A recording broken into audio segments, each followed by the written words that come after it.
I am making this video directly in response to Kalbef, K-A-L-B-E-F. I don't know if that's how you pronounce it, but that's how I'm pronouncing it. So, anyway, 2 videos ago, in the video entitled I Need to Talk, or I Needed to Talk, and I was talking about my friend who just got re-diagnosed with lymphoma.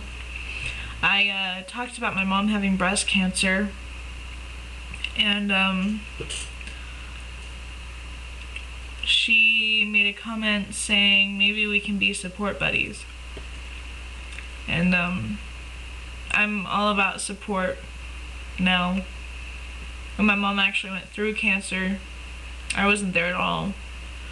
And looking back, I made my situation to be one where I wasn't home a lot, so I didn't have to deal with the reality.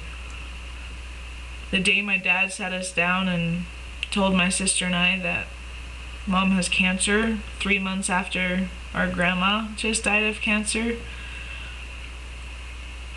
it sounded as if I was underwater and everyone was talking, where it's all kind of muffled. And as soon as I heard cancer, Mom has cancer, past that, I don't remember what they talked about. I remember they showed us x-rays or whatever they showed us to show us the lumps.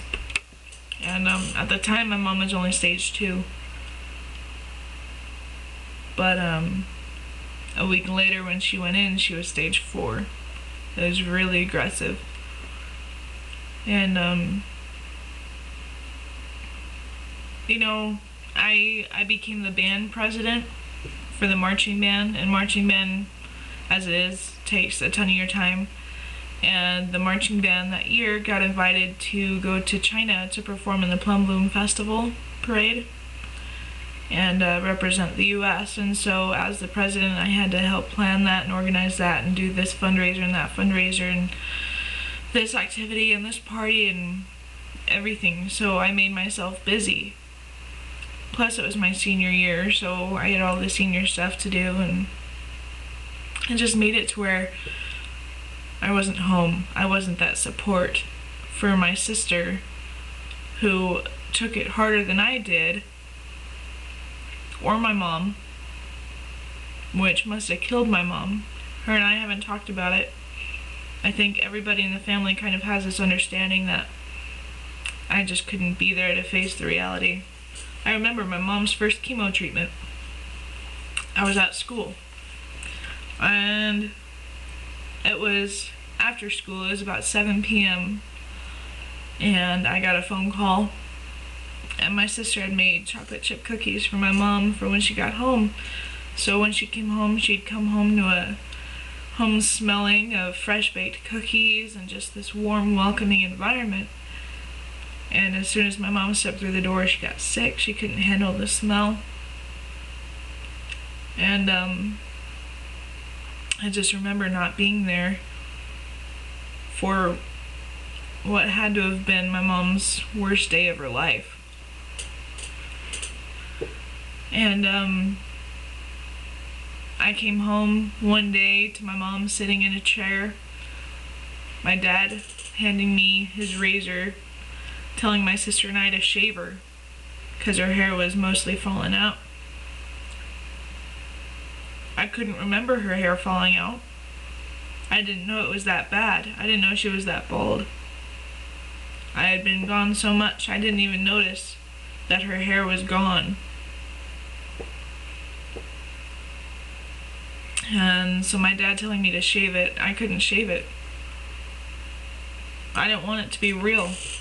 I was denying the whole thing. I was in denial. My mom didn't have cancer. I don't know what they're talking about. I don't remember my mom's first radiation treatment. I don't remember the day she finished radiation and officially started her remission. I have no idea. I blocked everything out of my memory. I made it so I wasn't there, and was probably the worst support system my mom could have had, or my sister. My poor sister, she probably needed me then more than any other time, and I wasn't there. And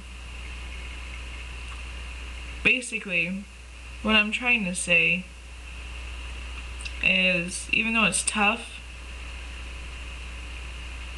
and it's scary, be there always for them, just to talk, just to see a smile, anything that reminds them that there is a hope for them, to help them want to fight it. And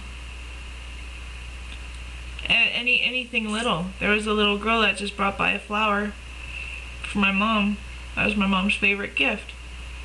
It wasn't all the meals that we were given, or all the house cleanings, or anything else that we were given.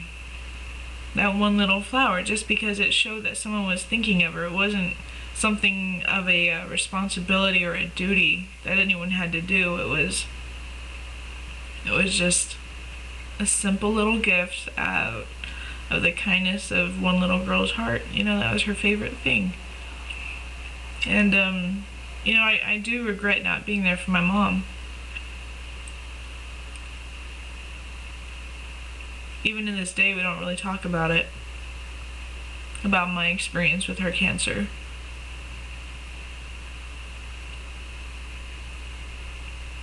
Someday I will. Shannon, my sister, has written letters to my mom talking about her experience with my mom's cancer, and why she reacted some ways she did, and what she did to cope, and this and that and the other. My sister can speak better, express herself better through letters than she can in person. So, anyway, my point behind this, just always be there, always smile.